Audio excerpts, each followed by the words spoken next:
Bueno, si sos estudiante de esta época virtual, en donde estamos aprendiendo juntos nuevas maneras, tanto profesores como alumnos, y si sos de segundo, tercero o cuarto año, este tutorial puede servirte a vos. Bueno, estamos hablando de género dramático.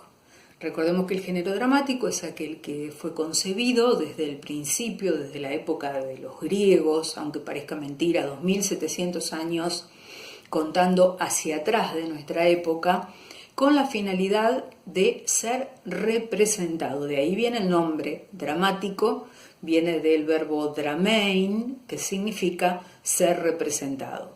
O sea que es el único tipo de texto de los literarios que no está hecho específicamente para ser leído, sino que está hecho para ser visto, para que alguien represente la acción que el autor cuenta en la obra.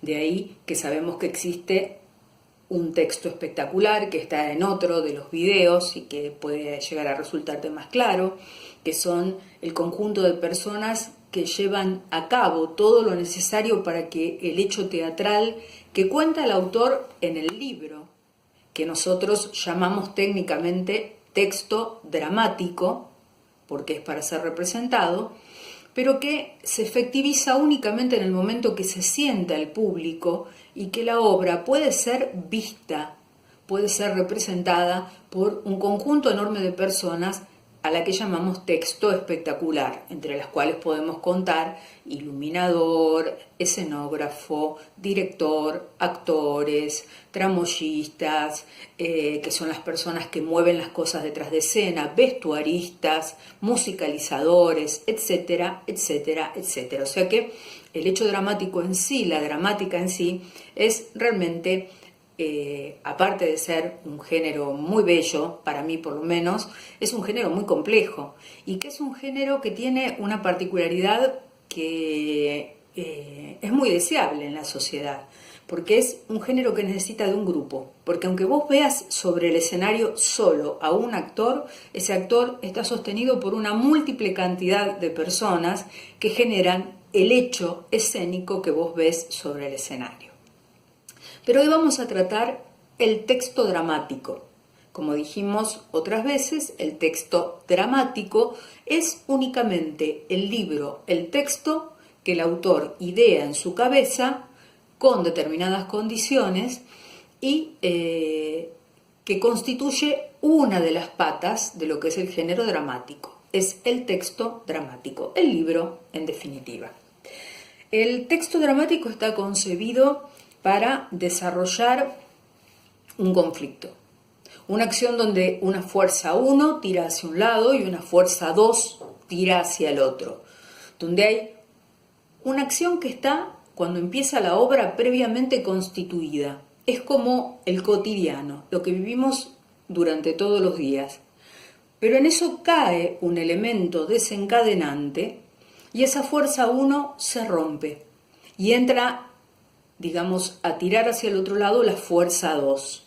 Fuerza 1 y fuerza 2, que generan una tensión durante la obra, son las que generan el conflicto, que es la base central del texto dramático. Cuando a vos te pregunten qué es lo fundamental de un texto dramático, es que el texto dramático es para ser visto, para ser representado, no para ser narrado por un narrador, y que sostiene siempre una situación de conflicto.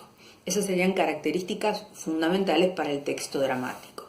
Hoy vamos a hablar de los recursos, que es la forma en la que el autor dramático, llamado actualmente dramaturgo porque escribe teatro, antiguamente dramaturgo es una palabra que proviene del alemán y que no significaba lo que significa ahora, sino que era aquel que, una vez que el director había hecho la puesta en escena, o sea, había puesto sobre el escenario su idea de la obra que había leído, el dramaturgo se encargaba de que siempre la obra saliera, estuviera o no estuviera el director, de una manera parecida, porque pensá que todos los días los actores suben al escenario, a lo mejor durante 1, 2, 3 temporadas, y hacen lo mismo, pero no hacen lo mismo de la misma manera porque no son máquinas, ni es una película que queda grabada desde el momento uno en adelante, sino que es algo que se va produciendo, se va refrescando todos los días. Por lo tanto, se necesita alguien que mire y corrija que la regla, la vara, esté más o menos siempre por el mismo lado. Entonces, actualmente el dramaturgo escribe su obra teniendo en cuenta determinados recursos. El primer recurso es el diálogo, por lo cual los personajes no van a estar narrados, sino que directamente van a hablar con voz propia desde el principio de la escena. Este diálogo puede ser picado, breve, entre dos personajes, con lo cual es un diálogo teatral normal, digamos, o puede ser de una determinada extensión. Cuando el diálogo tiene una determinada extensión y tiene, digamos, una sustancia en cuanto a sentido, cuando quien lo expone ha hablado durante un tiempo y eso tiene, como podemos decir, un principio, un nudo y un cierre, a eso se lo considera un monólogo, aunque esté dentro de una obra dramática, porque sabemos que también hay obras que solo están constituidas por un monólogo de un solo personaje. Ahora, el monólogo tiene una trampita, que es la siguiente. Si el personaje presupone la existencia de un otro al que se está dirigiendo, ese es monólogo en sí. Lo sabemos sobre todo ahora que está tan de moda el stand-up, que es en realidad un monólogo con la preexistencia o presuponiendo un público. Pero si quien lo expresa habla como si estuviera solo para sí mismo, como si estuviera reflexionando en voz alta, eso se le llama soliloquio, que quiere decir hablar solo. Y tiene una gran diferencia con el monólogo, porque en realidad es una reflexión que hace el personaje para sí mismo, ¿no es verdad? Bien, te voy a dar un ejemplo en una obra de teatro que se llama Lo frío y lo caliente, que es de un autor argentino cuyo nombre es Pacho O'Donnell. Y te voy a dar un ejemplo de un diálogo así picadito y te voy a dar un ejemplo de un pedacito de un monólogo. Un diálogo común sería este. Norma pregunta: ¿y cómo te fue hoy? Nelly: bastante bien. Norma: ¿cuántos? Nelly: 18. Norma, orgullosa: ¿escuchaste, Rolando? 18. Debes de estar agotada.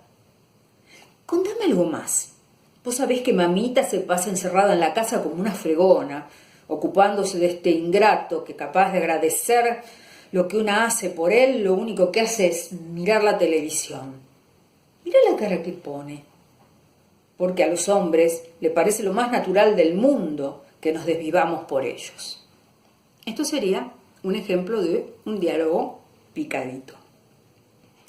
En cambio, cuando la persona habla durante una extensión de tiempo mucho más larga y dice algo con sustancia, ahí pasamos al monólogo.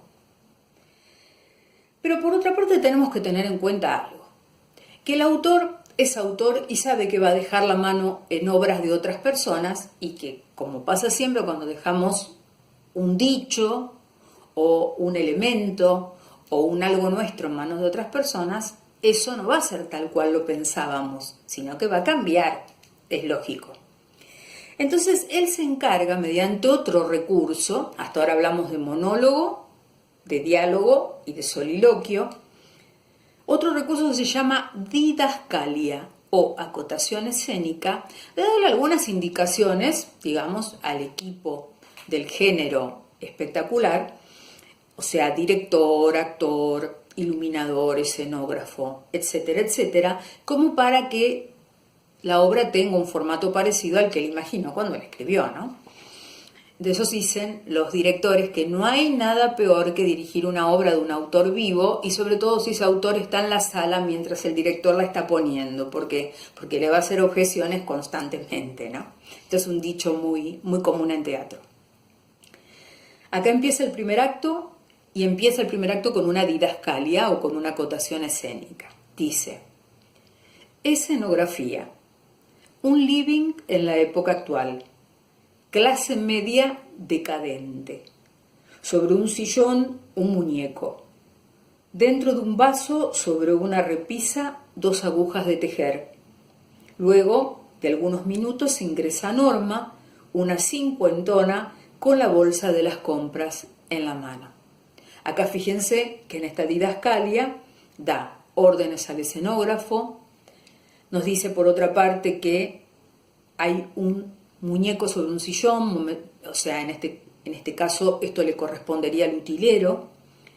También da órdenes al director, porque dice luego de unos minutos, o sea que él a la actriz la tiene que hacer entrar luego de unos minutos de que la gente vea esta escena, y también a la actriz, a Norma.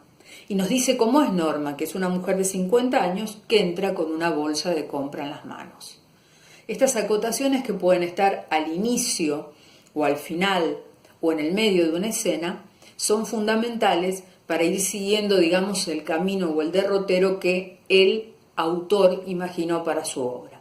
Ustedes me pueden preguntar: profesora, si yo quiero dirigir una obra alguna vez, ¿tengo que respetar estas acotaciones? Y yo les puedo decir: no tienen que respetarlas.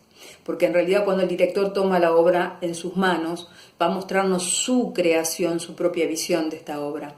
Y estos son nada más que indicaciones, pero no son órdenes. Entonces el autor sabe que el director va a poder amoldarlas a su propio juicio, crítica y lógica, evidentemente. Y nos queda otro recurso para ver, o sea que serían aquellas herramientas que utiliza el autor para escribir la obra, que es el llamado aparte. ¿Qué es el aparte? Es muy utilizado en comedia en general. Es una convención escénica, o sea que tanto público como nosotros, digamos, si somos los actores, hacemos la convención de que el resto de los actores que están en la escena no escuchan. Y esto, dando vuelta a la cara, generalmente girando un poquito la cara, lo dice el actor, generalmente el comediante, al público, presuponiendo que el resto de los actores no escuchan, y el resto de los actores hacen como que no escuchan lo que dicen.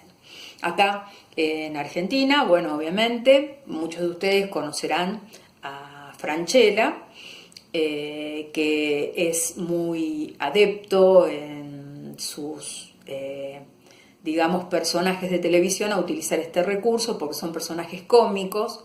Y bueno, obviamente había en alguna época, si no lo recordarán sus papás, un personaje en donde la hija que iba a la secundaria llevaba a una amiga muy bonita a la casa. Y bueno, él la miraba de alguna manera admirando su belleza, ¿no? Pero cuando supongamos que ella le decía algo como inocente, pero que a él le sonaba como de otra manera, le sonaba insinuante, daba vuelta su cabeza hacia la pantalla y decía: es una nena. Bueno, ese recurso que muchos de ustedes recordarán es precisamente una parte. Bueno, con esto damos por concluido este pequeño, digamos, tramo que nos va acercando al teatro, esperando siempre encontrar en esta época nuevas formas de enseñar y aprender desde aulas virtuales y de conectarnos con la educación de otra manera. Les mando un abrazo grande.